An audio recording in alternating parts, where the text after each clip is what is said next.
doctor Rodríguez, en realidad es como la secuela del telecomité antiguo. Cambia el enfoque, eso sí, porque como viene la ley universal de cuidados paliativos, ¿cierto?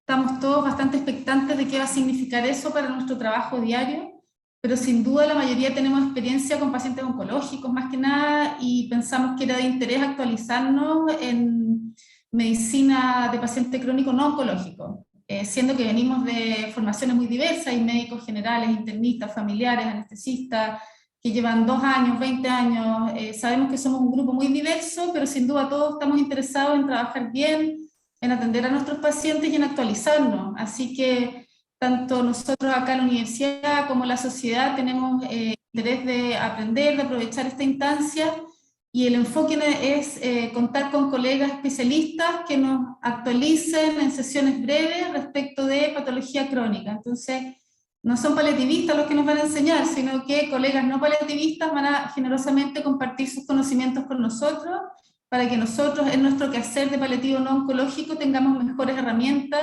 y podamos trabajar mejor con nuestros pacientes. Estamos todos con mucho trabajo, sin mucho tiempo, así que esperamos que esta instancia, que es mensual, cortita, nos sirva. Y pucha, yo, Alfredo, agradecer a la sociedad que haya tomado esta iniciativa a un nivel nacional, interuniversitario.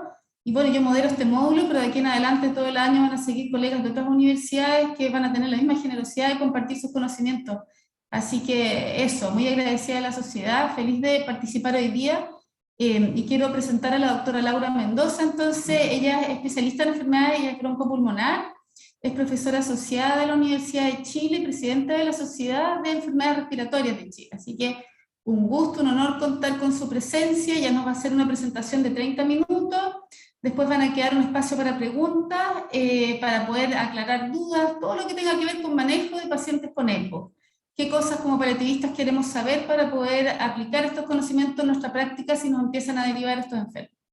Eso, y al final se va a mandar la prueba. Así que ya el doctor explicó esa parte, cualquier duda por el chat o a la sociedad, en el chat o también por correo. Eso, mucho gusto entonces, doctora Mendoza, todo suyo, la pantalla y el audio. Vamos a apagar los demás.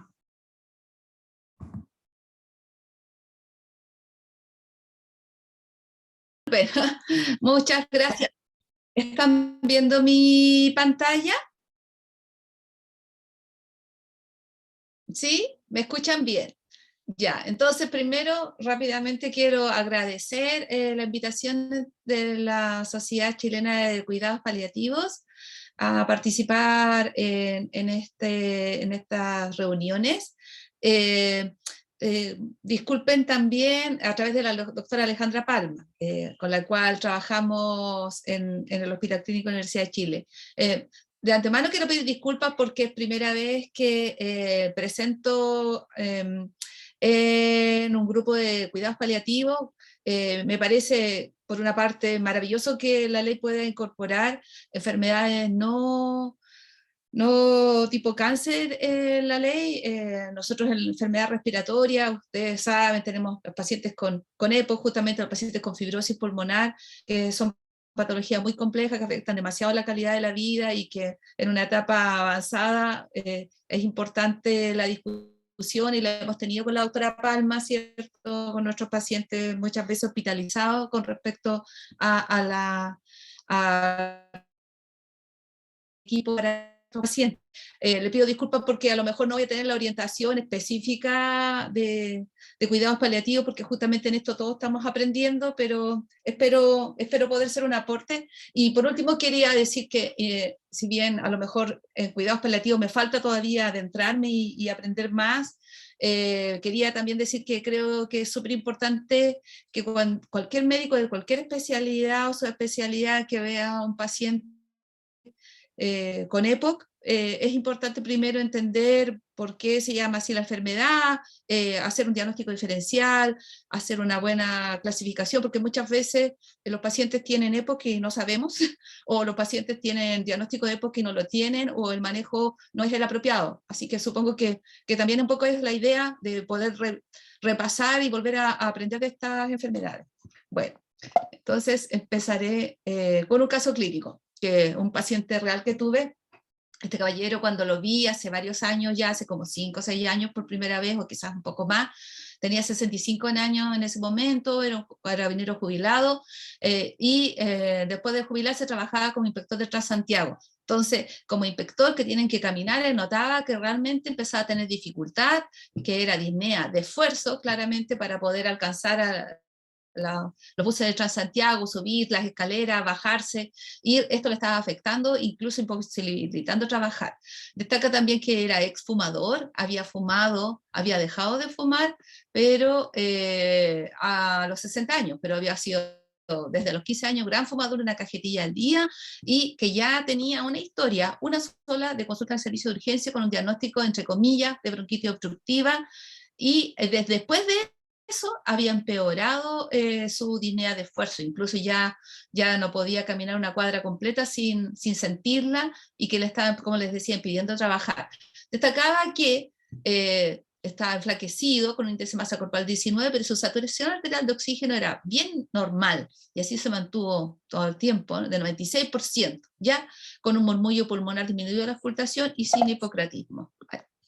Entonces, varias preguntas, como les decía, yo considero que siempre uno tiene, su especialista, el que sea, digamos, replantearse el diagnóstico, en este caso de sospecha de EPOC, probablemente saber cómo medir el tabaquismo y cómo confirmar el diagnóstico para luego ver cómo se clasifica para tratarlo y cómo tratar las exacerbaciones agudas, que son las que influyen mucho en el pronóstico de estas enfermedades de la época. Y bueno, y entre todos sabemos que hay varias enfermedades que producen disnea, y dentro de están las enfermedades cardiovasculares, están las neoplasias que ustedes conocen muy bien, o sea, el cáncer de pulmón en este caso como neoplasia, y otras enfermedades más, y dentro de la respiratoria destacamos las enfermedades restrictivas crónicas, como les decía, la fibrosis pulmonar y la enfermedad obstructiva, y ahí está el asma y la EPOC. Y en mi opinión se suelen confundir a veces, no debiendo el manejo de estas enfermedades, ¿ya? Entonces, recordar que la disnea por asma es una disnea paroxística, una disnea que puede ocurrir en reposo, y la disnea de las limitaciones crónicas del flujo aéreo, que ahí les voy a explicar un poquito más, dentro de los cuales está la EPOC, enfermedad pulmonar obstructiva crónica, es esta disnea de esfuerzo como el caso clínico. Por supuesto, otros síntomas pueden orientar a otras cosas más.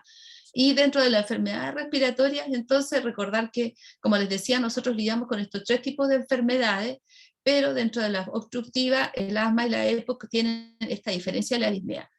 Ahora, ambas, en el asma y la EPOC, tenemos una limitación ventilatoria obstructiva del flujo aéreo basal, y eso quiere decir que en realidad, como hay una obstrucción del flujo, el aire, el volumen de aire se expira más lento en una expiración forzada, y entonces la relación de lo que se expira en el primer segundo, el BF1, en relación a la capacidad vital forzada, está disminuida. Normalmente es 80%, y siempre en los asmáticos y a los pacientes con EPOC y otra enfermedad obstructiva va a estar disminuida. Pero lo que más identifica la EPOC es que después de aplicar un broncodilatador, que habitualmente es salbutamol, en las dosis que correspondan, y volver a repetir la espirometría, esta relación BF1-CBF sigue baja porque sigue existiendo esta obstrucción. Dejo dentro de estas enfermedades con limitación crónica del flujo aéreo, la más importante es la EPOC, pero hay otras causas como secuela de tuberculosis, y también el asma, cuando no es tratado como debe ser, lleva a remodelamiento de la vía aérea pequeña y también va a llevar a obstrucción, también están las bronquiectasias, etc. Pero lejos la más importante es la EPOC, porque lamentablemente en nuestro país, y como ustedes paliativistas lo tienen muy presente, tenemos una epidemia de tabaquismo, según una encuesta nacional, 1 de cada 3 chilenos, personas que viven en Chile, fuma, y en nuestro país, a diferencia de otros países, por ejemplo, en Perú, la causa de la EPOC por lejos es la más prevalente del tabaquismo. En otros países puede ser la exposición a biomasa, el rol de la contaminación, pero en Chile está la prevalencia de tabaquismo, que es tabaquismo. Y por eso es importante calcular el índice de paquetes año, que es el número de cigarrillos por día por año fumado, porque es un índice de acumulación de la exposición al tabaco. Y es muy importante porque está claramente determinado que ya sobre 10, que quiere decir, por ejemplo, fumar una cajetilla de 20 cigarrillos solo por 10 años, ya aparece la EPOC asociada entonces al tabaco. En el caso de este paciente, él había fumado, como les dije, dejó de fumar a los 60 años, pero empezó entre los 15 y fumaba una cajetilla al día. O sea, tenía un EPOC de 45. Esta es la definición GOLD de la EPOC, que es como la más aceptada, la más de consenso, que habla de que es prevenible, claramente, porque se asocia con exposición. ¿Ah? Y esta exposición generalmente es causada por partículas nocivas o gases. Ahí la encuentro como una definición un poco amarilla, porque el riesgo a nivel mundial sigue siendo la exposición a tabaco lo más importante de EPOC. Se caracteriza por síntomas crónicos, persistentes, y esta limitación del flujo aéreo no reversible, o como le podemos decir una forma práctica crónica del flujo aéreo, pero más o menos indica lo mismo. Entonces vuelvo a hacer hincapié, porque van a control después, que esta EPOC es una limitación crónica del flujo aéreo, porque de verdad veo muchas veces que aparece un diagnóstico de EPOC y una espirometría normal o restrictiva. Tiene que tener una relación BF1-CBF post-broncodilatador siempre obstructiva, y el consenso se ha establecido para no estar mirando las ecuaciones de referencia y enredándose, que si es bajo 0,7 o 70% es compatible con EPOC. Y se da en ambos sexos, en hombres y mujeres, de los 40 años en adelante, y va aumentando su prevalencia. Ya quedó claro lo del tabaquismo como principal causa, y la obstrucción de la vía aérea pequeña se da tanto por una inflamación de la vía aérea pequeña, que es el bronquiolo, pero también por gran parte por el enfisema, que disminuye la tracción elástica de estos bronquiolos, porque recordemos que la vía aérea pequeña no tiene cartílago, entonces por eso es colapsable. El síntoma, vuelvo a repasar, y no confundir con bronquitis crónica, porque muchas veces el fumador también tiene tos y expectoración crónica, pero eso, si no hay una espirometría obstructiva, no es EPOC, no es lo mismo. Y la radiografía de tórax es para descartar otras causas. Entonces acá quiero que vean conmigo que tenemos una espirometría en que tiene una relación BF1-CBF basal de 36%, y que postbroncodilatador esto no cambia mucho, sigue siendo bajo 0,7, 37%. Así que esto sería una espirometría compatible con EPOC. Ahora la radiografía de tórax, más bien lo que pide la radiografía para buscar otras causas asociadas. Un paciente con EPOC puede tener comorbilidad, puede tener insuficiencia cardíaca, un paciente con EPOC puede tener cáncer, pero también diagnóstico diferencial, pues a lo mejor no es EPOC y resulta que tiene esfuerzo, pero resulta que vemos un patrón, una enfermedad fibrótica o un cáncer, y no EPOC. Entonces la radiografía de tórax en un EPOC clásico que no tenga comorbilidad debería tener, o ser una radiografía normal como la de la derecha, perfectamente puede ser un EPOC, o en una etapa avanzada, que como los casos que ustedes van a ver, quizás sea más probable que encuentre una radiografía de tórax con signos de hiperinsuflación pulmonar. Tórax alargado y diafragmas horizontalizados. Ahora, para evaluar la dinámica de esfuerzo, nosotros en respiratorios no usamos la clasificación para evaluar la disnea cardíaca, que es la de New Year Heart Association, de la capacidad funcional 1, 2, 3, 4, número romano. Nosotros usamos la escala de la disnea de la Medical Research Council modificada, que antes era de 1 a 5, pero consenso internacional, y en Chile también se usa la que va de 0 a 4, porque así 0 en fondo no es disnea anormal, porque es solamente la actividad física muy intensa, y en 1 ya andar muy rápido, subir una cuesta pronunciada, 2 ya incapacidad de andar al mismo paso que otras personas de la misma edad, y la 3 es la que obliga a detenerse antes de una cuadra, porque realmente, aunque sea en terreno plano. Y 4 ya es que incapacita a la persona de poder salir de su casa porque tiene una disnea con cosas como vestirse, bañarse, etc. Entonces yo les recomiendo que para los pacientes con EPOC interioricen esta escala de evaluación de la disnea para ver la evolución, porque estimo yo que cuando llegue a cuidados paliativos lo que vamos a querer mejorar va a ser principalmente la disnea, y en su grupo obviamente el oxígeno, la insuficiencia respiratoria, pero lo que más hace sufrir a estos pacientes es la disnea. Entonces, esto ya estaríamos repasando acá, y quería decirles que ¿por qué se produce tanta disnea? Bueno, hay unas causas mecánicas, por eso la gran mayoría de la disnea no tiene que ver con alteración del intercambio gaseoso.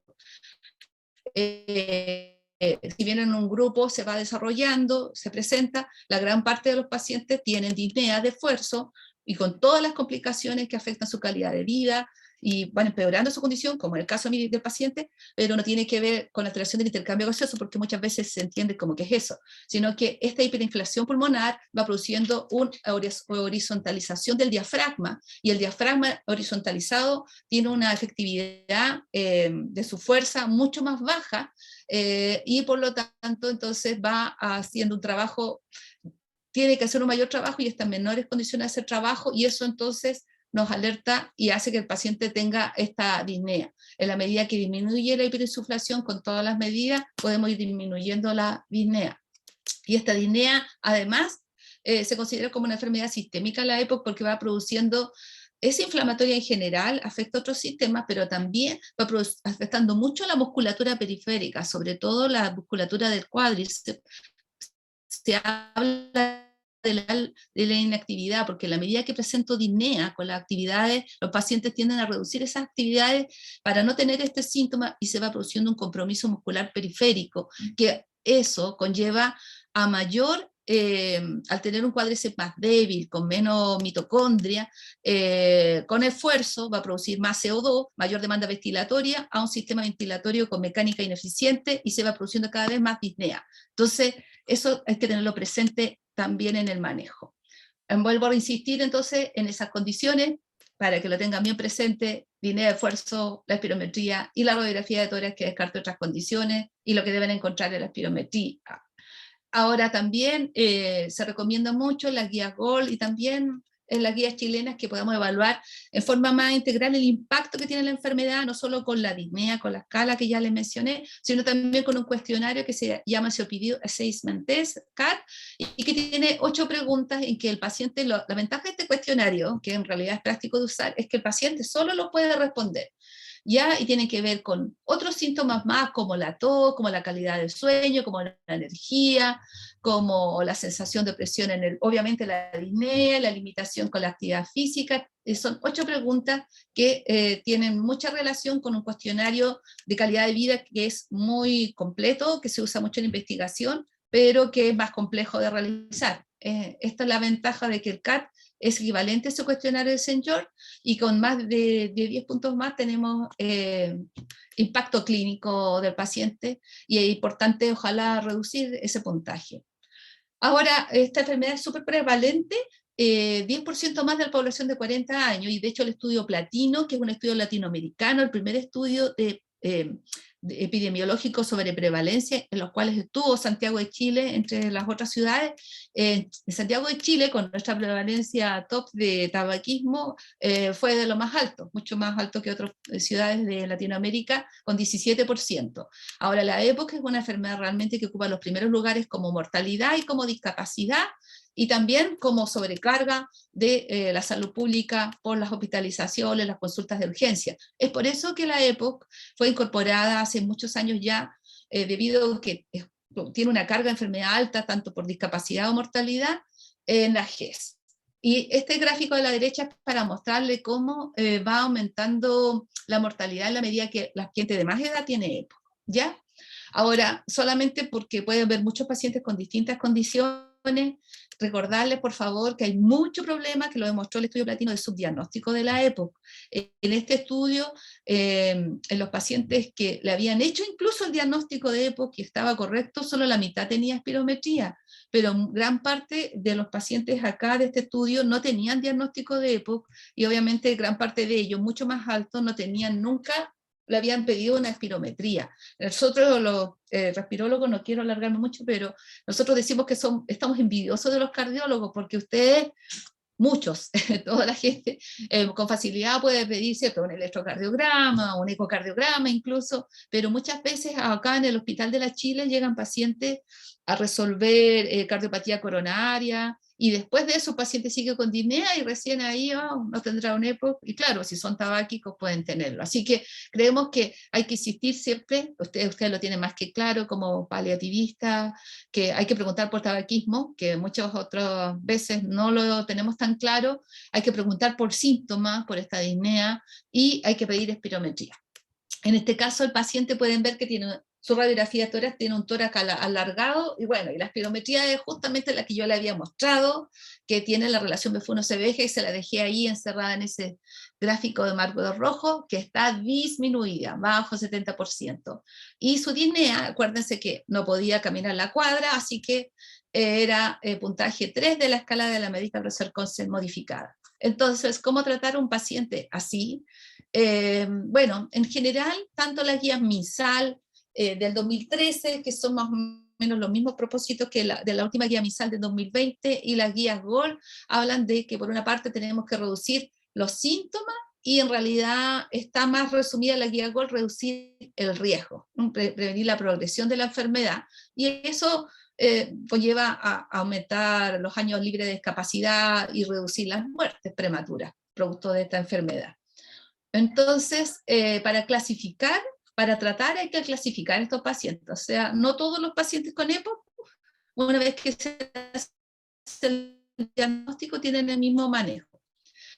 La guía GOLD es la más vista, y si ustedes recibieron material bibliográfico que habla de la guía GOLD, ha ido simplificándose, porque si bien la espirometría tiene que ver con el pronóstico, tiene que ver harto menos que la historia previa de exacerbaciones, que lleva a mayor riesgo de futuras exacerbaciones y de fallecer. Entonces, por un lado, también se ha visto que la espirometría no tiene necesariamente una relación lineal, no tiene una relación lineal con los síntomas en grupo. Entonces, por eso, como queremos reducir los síntomas para que los pacientes realmente estén mejor, y por otro lado queremos prevenir que tengan discapacidad y muerte, esta clasificación de la GOLD es muy práctica. Usamos las letras A, B, C, D, y a la izquierda, el A y C son los pacientes que tienen pocos síntomas, ¿ya? Y a la derecha, el B y D son los pacientes que tienen más síntomas o mayor impacto clínico. Entonces tenemos la disnea con puntaje de 2 o más, y habla de un impacto clínico significativo, y el CAT, como yo les había dicho, de 10 o más. Y si veamos este gráfico, en la parte vertical, o sea, lo que de arriba versus los de abajo, abajo el A y B tendrían una historia de no exacerbaciones previas o una solamente, sin necesidad de hospitalización, y para arriba estarían las exacerbaciones ya más frecuentes, que serían 2 exacerbaciones ambulatorias o una que lleve hospitalización o más. Entonces ahí hay mayor riesgo. Igual pueden clasificar, siempre uno tiene que tener presente cómo está el BEF1, pero ya no como para orientarse principalmente en el manejo, en la guía GOLD. Ahora la guía MinSal sí hace una asociación, tiene un poquito más de exigencia del número de exacerbaciones para hablar más de riesgo, pero creo que en la práctica todos coincidimos en que tenemos que mejorar los síntomas y reducir el riesgo. Y para eso tenemos distintas estrategias, ¿ya? Entonces, una vez que clasificamos a nuestro paciente, podemos decir poco síntoma, poco riesgo, o al otro extremo, harto síntoma, harto riesgo, y así sucesivamente.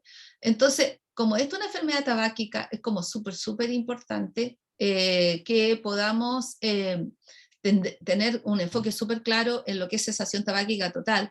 Y es increíble cómo nosotros como sociedad respiratoria igual hemos insistido, hemos tratado de insistir de cómo, con el MinSal, cada vez que nos llaman por EPO, por guías de cáncer, por el mismo COVID, cómo debería estar en la canasta GES la cesación tabáquica con apoyo farmacológico, porque hay evidencia significativa en la época de que es costo efectivo. La vacunación anti-influenza, bueno, ahora también con antineumocócica y también del SARS-CoV-2, y el manejo de actividad física y rehabilitación. Y el tratamiento farmacológico, perdón, lo voy a ver ahora un poquito más en detalle, quienes reciben oxigenoterapia y quienes puedan necesitar otras intervenciones. Ahora, de acuerdo a estas 4 grupos A, B, C, D, en general un grupo A que tiene bajo riesgo y que tiene pocos síntomas, cualquier broncodilatador les pudiera servir, que no es lo que ustedes van a ir viendo, pero el grupo B, que es un grueso de pacientes y que yo creo que sí pueden ver porque puede llegar a tener muchos síntomas, aunque sea de bajo riesgo, y este paciente habría que usar un broncodilatador de acción prolongada. Y esos son los que nosotros usamos igual en Chile con los términos ingleses, o sea, LABA, que sería un agonista beta 2 de acción prolongada, o un LAMA, que sería un anticolinérgico, antimuscarínico de acción prolongada. El agonista beta 2, por ejemplo, más conocido, disponible en Chile, y está en la canasta GES, es el salmeterol. Y un LAMA, el más conocido, es el tiotropio, que no está en la canasta GES. Y un grupo C, igual se considera que es mejor darle un anticolinérgico porque han sido un poco mejor que los LAMA para prevenir exacerbaciones. Y en el grupo D puede ser con un LAMA que ande bien porque tiene hartos síntomas y previene la exacerbación y puede responder con un LAMA, o una asociación un LAMA, o la asociación de corticoides inhalatorios en LAMA. Eso más o menos sería basado en los síntomas y la exacerbación. Pero pasa mucho en Chile y fuera de Chile que se usa mucho el corticoide inhalado. Y el corticoide inhalado no tiene una indicación de ser usado para síntomas, solamente asociado al LAMA para prevenir exacerbación. Y aquí hay como las diferentes opciones, entonces, básicamente de primera línea o segunda línea, pero la de primera línea es la que quería que quedara más clara, y que en realidad solamente se agregan los corticoides inhalados. Eso es lo que quiero recalcar acá. No sé si me están escuchando ahora, que tengo conexión inestable, pero ya. Los corticoides inhalados como con el propósito de prevenir exacerbación. Ahora, ¿qué es lo que? Una cosa son las guías MinSal, que son una puesta al día, un state of the art, o las guías GOL, por supuesto, más aún como state of the art, pero resulta que otra cosa es lo que tiene la canasta. Y hace varios años la canasta GES lo único que tiene son los broncodilatadores de acción corta, como el salbutamol, bromuripetropio, y de los broncodilatadores de acción larga, la canasta GES, lo que tenemos realmente es la canasta del salmeterol. Si bien algunos hospitales, como el Instituto Nacional del Tórax, otros hospitales públicos pueden incorporar otros broncodilatadores, asociación de un LAMA con un LAMA o el tiotropio, eso no es porque esté en la canasta, sino que corre por cada hospital. Y como corticoide inhalado lo que tenemos es budesonida. Sin embargo, en la canasta G. Sin embargo, muchas veces se usa fluticasona y salmeterol. Yo creo que es porque como está en la canasta asma, se simplifica y se le da el tiro corticoide, pero sin hacer el juicio si realmente el paciente necesitaba corticoide. Y les digo que los corticoides inhalatorios han demostrado mayor riesgo de neumonía, sobre todo en los EPOC más avanzados. Entonces, es un arma de doble filo, este excesivo uso, esta simplificación de todo en un solo inhalador. Básicamente acá estoy repasando todo el tratamiento, pero recordar que los pacientes entonces que tienen síntomas, bastaría con un broncodilatador de acción larga, y si con uno no basta, se agrega el otro, y es importante tener presente la rehabilitación. Y cuando hablamos de riesgo, pues primero va un LAMA idealmente, que no está en la canasta, o LAMA o LAVA, o podemos agregar el corticoide inhalado a un LAVA o a un LAVA. Y recordar también, porque todos tenemos que recordar esto en toda consulta, que la adherencia de los pacientes a los inhaladores lamentablemente es insuficiente. Este estudio reciente, el estudio LASIK, un estudio latinoamericano, que incluso eran pacientes de EPOC vistos por especialistas de respiratorio, me demostró que la adherencia era más o menos de un 50% de los pacientes a los inhaladores. Y también sabemos que con alta prevalencia la técnica inhalatoria, sobre todo en Chile, que nosotros no tenemos inhaladores de polvo seco, en la canasta GES de EPOC es mala, no se usa la aerocámara o se usa incorrectamente. Entonces también una tarea para chequear. Ahora, junto con la cesación tabáquica claramente influye sobre la mortalidad. Y también me preguntaba, decía la doctora Palma, que viéramos el tema de oxigenoterapia. Efectivamente es la otra intervención que en EPOC reduce la mortalidad en forma muy demostrada, y en los pacientes que realmente lo requieren. Eso me pasó acá antes, que quería dejar esta diapositiva al final. Y en la oxigenoterapia sí está indicada en los pacientes que se produce esta alteración del intercambio gaseoso, que la gran mayoría no es así. No es como los pacientes con fibrosis pulmonar, que todos sí o sí van a requerir a la larga oxigenoterapia permanente domiciliaria. Acá es distinto y estas son las indicaciones, son los pacientes en que se define una hipoxemia arterial con una PO2 menor de 55.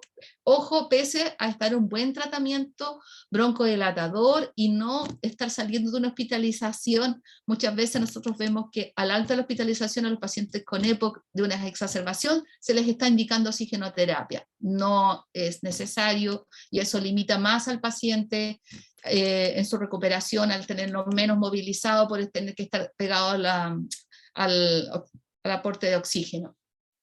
Y si es más de 55, tiene que ser con demostración de que hay un impacto, con falla cardíaca derecha o eritrocitosis de 55% más de hematocrito.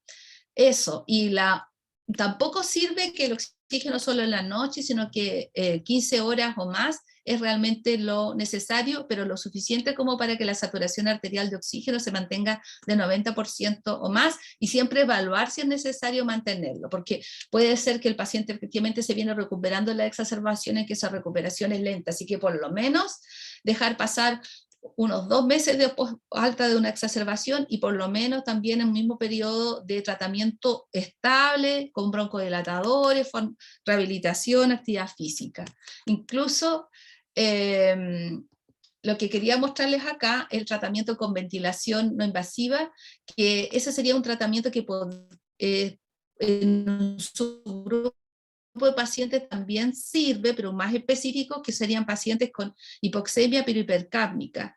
Eso sería una ventilación no invasiva domiciliaria de 3 veces por semana, que puede tener un impacto incluso en la mortalidad según estudios recientes.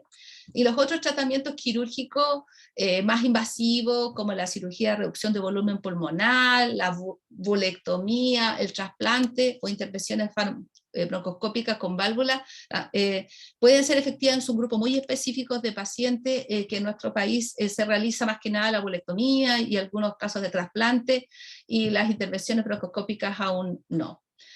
Esto quería mencionarle porque estamos hablando de cuidados paliativos. Participé en la guía GOLD con ya metodología GRADE, que empezamos a trabajar en 2018 y se terminaron en comienzos de 2019. Y una de las preguntas que se hicieron fueron sobre los cuidados paliativos.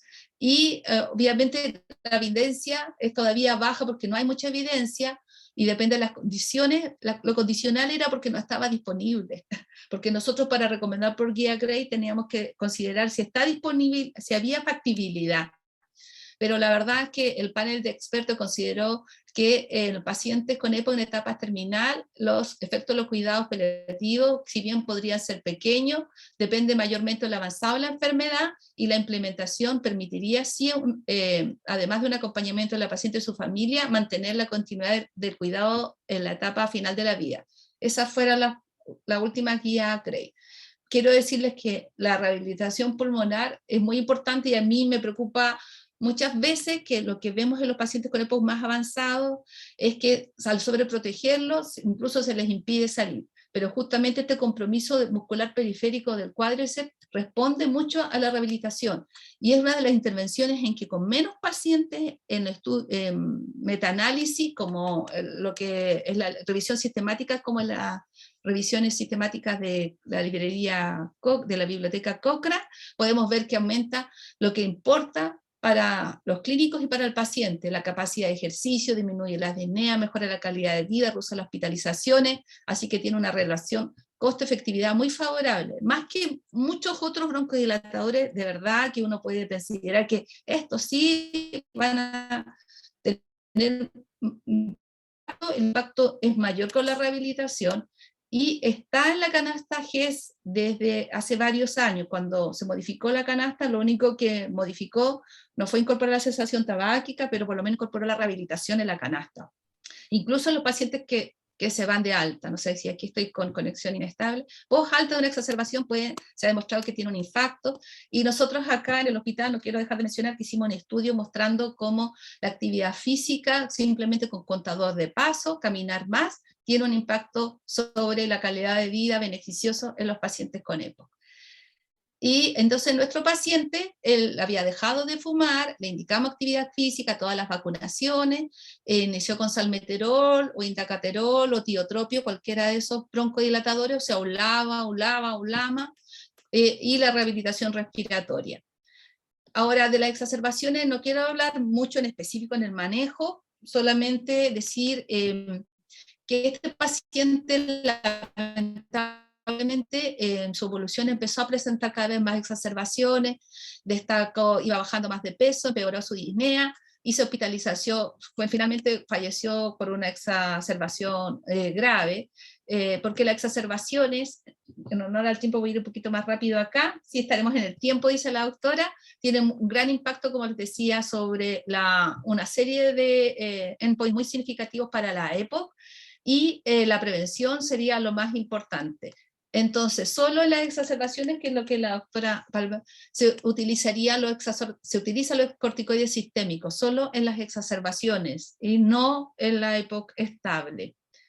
Y para prevenirla, vuelvo a insistir en todas las medidas, tanto no farmacológicas como farmacológicas, cuando dijimos el LAMA sobre el LAVA, pero el LAVA también puede reducir las exacerbaciones, o el corticoide inhalado, pero solo con el LAVA, pero todo lo que es actividad física, suspender el tabaquismo, las vacunaciones, ayuda. Y estoy terminando. La EPOC es una enfermedad crónica prevenible. Es verdad, como tantas enfermedades de la pandemia, enfermedades crónicas no transmisibles que tenemos en Chile, incluyendo el cáncer, la EPOC también es prevenible porque por lejos en nuestro país es causado por el tabaquismo, se caracteriza por esta disnea de esfuerzo, que va produciendo este círculo vicioso, intolerancia al ejercicio y deterioro de la calidad de vida. El impacto en la población está dado por su carga, tanto por discapacidad y muerte, y es fundamental la espirometría, es fundamental sospecharla y confirmarla, y el tratamiento no farmacológico, en mi opinión, es tanto o más efectivo que farmacológico,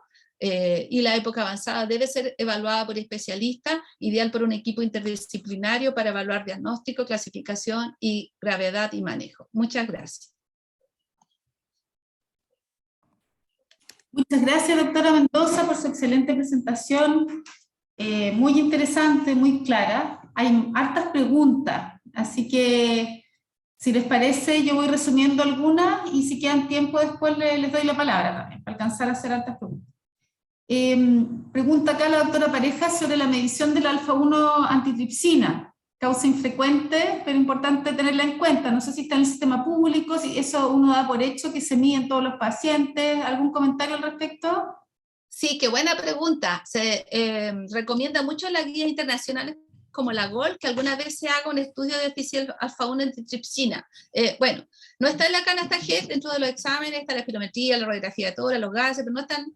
Pero nosotros en la Sociedad Respiratorio, dirigido esto por el doctor Barros, que en paz descanse, el doctor Manuel Barros, fue muy importante la Sociedad Respiratorio, él era de la quinta región, por si hay alguien de la quinta región, él dirigió un estudio de la sociedad sobre prevalencia de déficit alfa-1 antitripsina, y encontramos que nuestra población era bajísimo, así como insignificante, o sea, no sé si decir insignificante, pero de más de 600 pacientes, hubo muy pocos, contados con los dedos de la mano, que se encontró déficit alfa-1 antitripsina. Entonces, parece que en nuestra población no es tan prevalente el estudio. Así que, claro, las guías internacionales lo recomiendan, pero creo que las guías nacionales no, y creo que en realidad este estudio estaría mostrando que la prevalencia es muy, muy baja. Ahora, muy buena la pregunta en el sentido de en quiénes sospechar. Lo clásico serían los pacientes más jóvenes, con un EPOC muy, muy avanzado, por ejemplo, que alguien tenga época antes de los 40 o 45 años, y que tenga un enfisema que predomina hacia los lóbulos superiores. Perfecto, muchas gracias. Doctora, entonces, resumiendo, hay algunas dudas de la rehabilitación también en el fondo. Pacientes con bajos síntomas, la escala de síntomas, ¿cierto? Está en la bibliografía adjunta, que están todas las escalas que mencionó la doctora, pero también va a quedar grabado en el canal. Pero en el fondo son síntomas y exacerbaciones, ¿no es cierto? Entonces, si un paciente está muy, muy poco sintomático, poco probable quizás que esté en nuestro setting, pero ahí es la única razón para dejar inhaladores de corta duración y en las exacerbaciones. Pero si ya hay síntomas, podría partirse con un LAVA, ¿no es cierto? Solo por síntomas sin exacerbaciones. Si es que un paciente sintomático no responde al LAVA, ¿tiene sentido pasar al AMA o ahí mejor pasar directo al LAVA-LAMA? Que podría ser una pregunta que no se desprende del esquema necesariamente. Sí, muy buena pregunta también, sí, no la dejé claro, pero acá Sí, también se escala, doctora Palma, y quien haya hecho la pregunta. Ujú. Estamos con un lava, pasamos a un lava lama, eso es lo más recomendado. Y ojalá Perfecto. contáramos en la canasta con un lama, y bueno, el más conocido, más antiguo es Tiotropio. Y si es al revés, si es por síntomas, si está con lama, la idea es pasar a agregarle el lava. Perfecto. Entonces, si no hay respuestas sintomáticas, sin exacerbaciones, a LAVA o a LAMA, no se cambia uno por otro, se pasa a la combinación inmediatamente. Así es, sí. Perfecto. Hay una pregunta también si se agregará el tiotropio a la canasta de APS o si está a nivel secundario, porque está el salmeterol nomás, ¿cierto? Sí, Claro. mira, en la canasta no está ni siquiera a nivel secundario el tiotropio. Esa es la realidad. Ok. Así que debería estar en la guía MinSal, está, pues, en la guía MinSal se recomienda y de hecho la última guía tienen varias preguntas con respecto a lo que ustedes hicieron, lava o lama, incluso se recomienda un poquito más el lama, por esto de que disminuye las exacerbaciones, pero para los síntomas son equivalentes, ¿ya? Pero también se Perfecto. recomienda la asociación de lama junta sobre lama o lava, no es tanta la diferencia clínica, pero sí se recomienda que se cuente con lama. Entonces es algo que hay que seguir insistiendo, quizás como sociedades podríamos seguir trabajando en conjunto, ya que ustedes Perfecto. también les importa que tengamos el mejor tratamiento. Y también En insistir palet- en la Perdón. rehabilitación. No digo porque en realidad es algo que está en la canasta GES, está, pero la prevalencia, perdón, eh, la implementación de programas de rehabilitación para pacientes con EPOC es baja, pese a que está en la canasta GES, o sea, que estaría garantizado. Perfecto, entonces quizás redondear eso, por ejemplo, si tenemos un paciente que está con síntomas, ya está con lava-lama, que lo compró porque no está en la canasta, pero igual le dimos lava-lama, y no tiene indicación de corticoide, o ya le dimos corticoide inhalatorio, sistémico sabemos que no podemos darle porque no está en una exacerbación. ¿Qué más podemos hacer? ¿Vale la pena igual a un adulto mayor sintomático con lava-lama mandarlo a rehabilitación o ya pasó la vieja? Eso siempre es efectivo en mi opinión, en todas las etapas de la vida, dado esta espiral progresiva que va comprometiendo sí o sí la musculatura periférica. La rehabilitación tiene beneficios también en el estimo de calidad de vida, de disminuir los síntomas depresivos, de disminuir todo lo que es la época de una enfermedad con comorbilidades cardiovascular, metabólica, el riesgo de cáncer. Así que en todo eso el ejercicio tiene un efecto preventivo y de tratamiento. Ahora, ¿qué es lo que dice la guía y la canasta? Es como que en el EPOC que persiste sintomático pese a tratamiento farmacológico, tal cual como tú lo preguntabas, Alejandra, sí o sí indicación de rehabilitación. Y la actividad Perfecto. física, que es como una línea especial de investigación de nuestro equipo acá del hospital, es a todos. Y en eso coincide Gold y lo recomienda también la guía MinSal. Incluso la última guía con metodología GRADE recomienda implementar distintos programas de actividad física y es un estímulo para realizarlos de forma interdisciplinaria Perfecto. dentro. O sea, idealmente a todos, pero por GES a los pacientes que tengan síntomas a Sí, pesar de terapia broncodilatadora óptima. así es, sí. Perfecto. Eh, Hay otra Disculpa que esté con la pregunta. cámara apagada, pero es por mi señal, parece que estoy con conexión media inestable, por eso me quedé con la cámara apagada. Está bien, perfecto. Otra pregunta. Podemos todos apagar la cámara si quieren, o el que hable nomás la prende, pues, para que haya menos peso. Hay otra pregunta, doctora. ¿El único criterio para la ventilación mecánica no invasiva domiciliaria sería la insuficiencia respiratoria hipercárnica? ¿Hay disponibilidad en el sistema público? ¿Cuánto impacta la sintomatología del paciente? Disnea, capacidad funcional. Como redondear un poquitito el impacto del BMNI, ventilación mecánica no invasiva, o VIPAP a veces se llama también, en estos pacientes. Está sin audio, doctora. Lo hice al revés. Sí. Es una buena pregunta porque en realidad efectivamente son solo esos los pacientes con EPOC que se benefician con ventilación no invasiva domiciliaria. Y eso es importante tenerlo presente porque dado que es un recurso limitado, está el programa APNEA, hay colegas broncopulmonares de la sociedad y una comisión ahora de ventilación domiciliaria, porque efectivamente hay ventilación crónica domiciliaria, porque efectivamente cada vez más pacientes de distintas condiciones, respiratorias y no respiratorias, están con ventilación domiciliaria crónica. Pero en EPOC es esa solamente la indicación. Los pacientes pueden acceder a través de la salud pública al programa APNIA, pero obviamente me imagino que con recursos limitados, un programa que funciona muy bien por la experiencia que yo he tenido, también con gente de Concepción, que trabaja en el sistema público.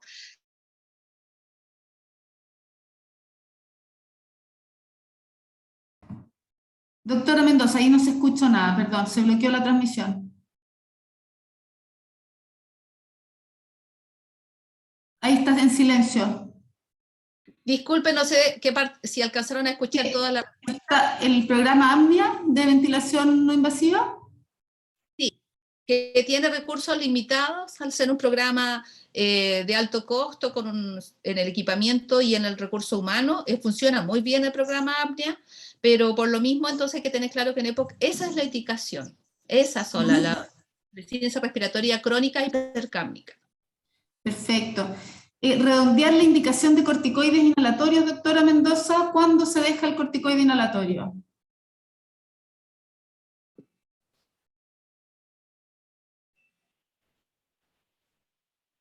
Ahí no se escucha y se ve.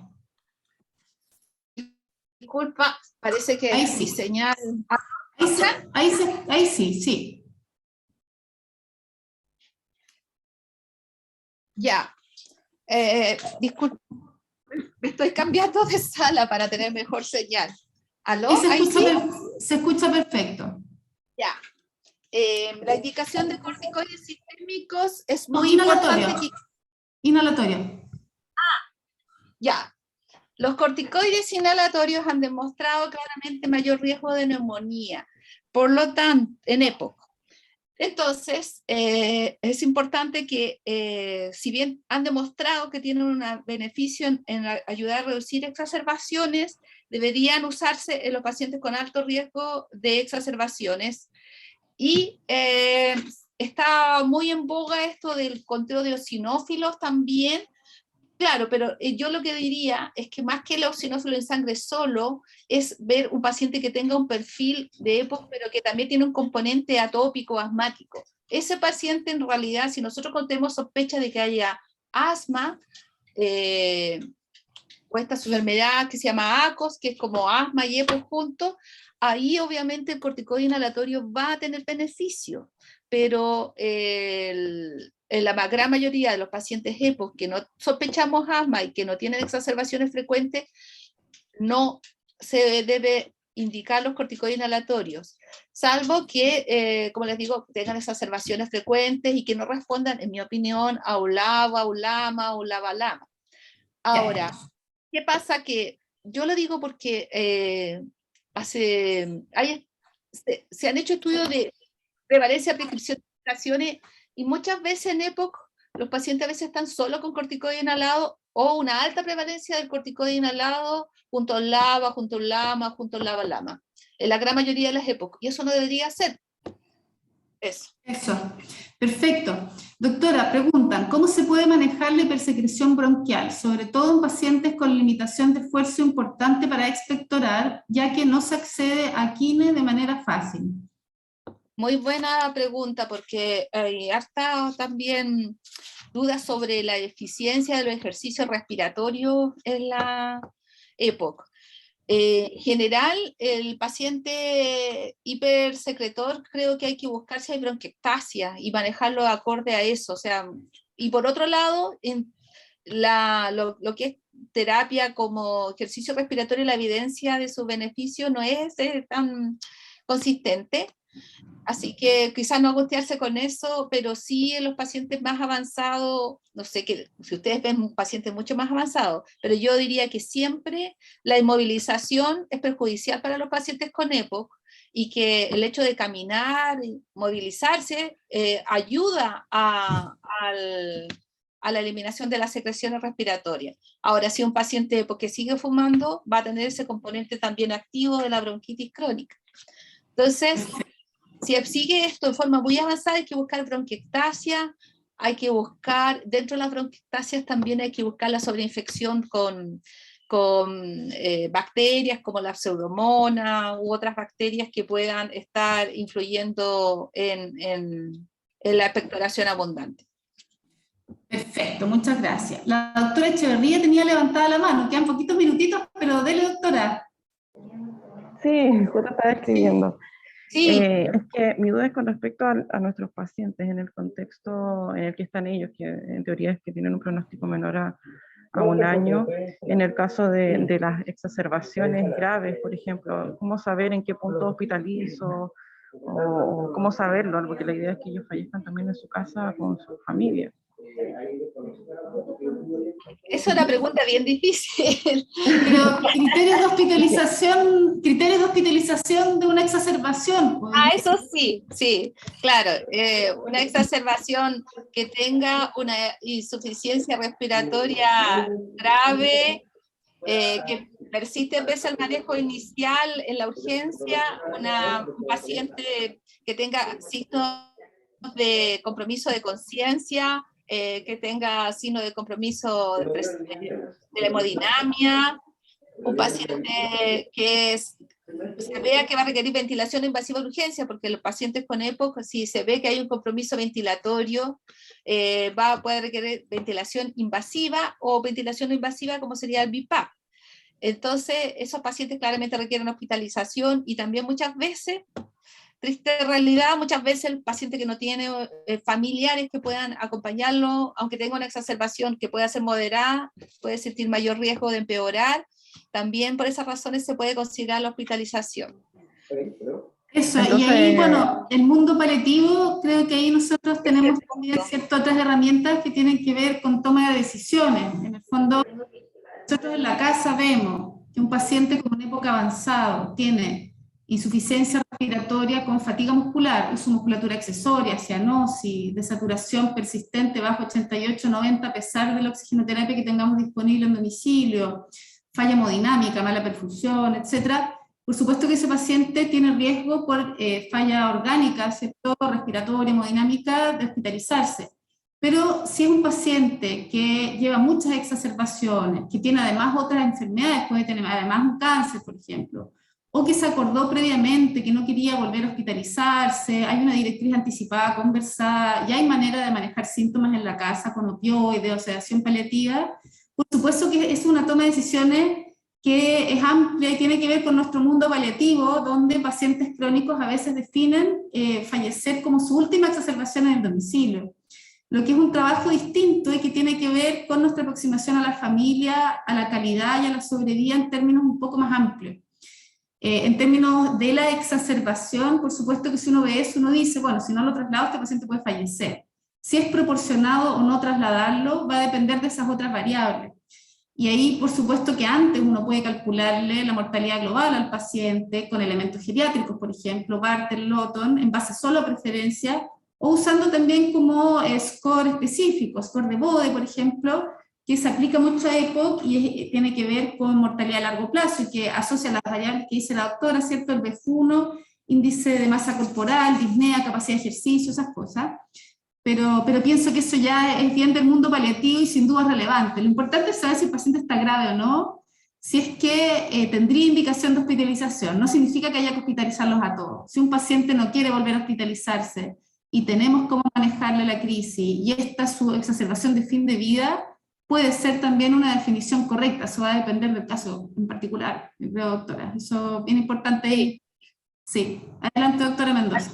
Sí, estaba viendo preguntas excelentes en el chat y, por ejemplo, hay una pregunta como si la cesación tabáquica en un paciente en época terminal tiene impacto, y la verdad es que siempre va a tener impacto porque el tabaco es un factor que va a estar contribuyendo a la calidad de vida del paciente, va a contribuir a la disnea, va a contribuir a las exacerbaciones, a la tos, a la expectoración. Entonces yo creo que en el época terminal sí tiene un impacto tratar de insistir en la cesación tabáquica, en mi opinión. Puede estar una opinión sesgada. Hay unas preguntas muy buenas sobre predictores que pudiera utilizar para llevar a un paciente de época a una unidad de cuidados paliativos. Y en la práctica clínica, que son esos pacientes que se exacerban y se hospitalizan frecuentemente por exacerbaciones, uno ve que el pronóstico está empeorando y que cada vez más esa hospitalización va a ser más prolongada, con ventilación invasiva, y el paciente se va deteriorando. Y creo que ese deterioro progresivo y hospitalizaciones frecuentes es un buen punto momento para evaluar el manejo interdisciplinario con cuidados paliativos. Y en cuanto a la cesación tabáquica, con apoyo farmacológico, lo que vimos en la guía GES era que en realidad tanto bupropión como vareniclina eran efectivos para como cesación tabáquica, y es también lo que recomiendan las guías internacionales. Quería decirlo nomás porque hay preguntas que encuentro, y hay una que yo en realidad no manejo, que es experiencia y opinión de manejo de disnea con opioides. Solo quería hacer como un repaso a los excelentes comentarios del chat. Bueno, hay infinitas preguntas, no vamos a alcanzar, ya quedan 2 minutos. Sin embargo, solo agradecer, doctora Mendoza, muchas gracias. Siento que ha sido una sesión muy provechosa, que hemos aprendido mucho y le agradecemos su disposición para apoyarnos como sociedad. Eso. Los colegas conectados, estamos a punto de cerrar, vamos a ser súper ordenados con la hora porque estamos todos en horario de atención clínica, o la mayoría, así que de 9 a 10 ese es el compromiso todos los meses.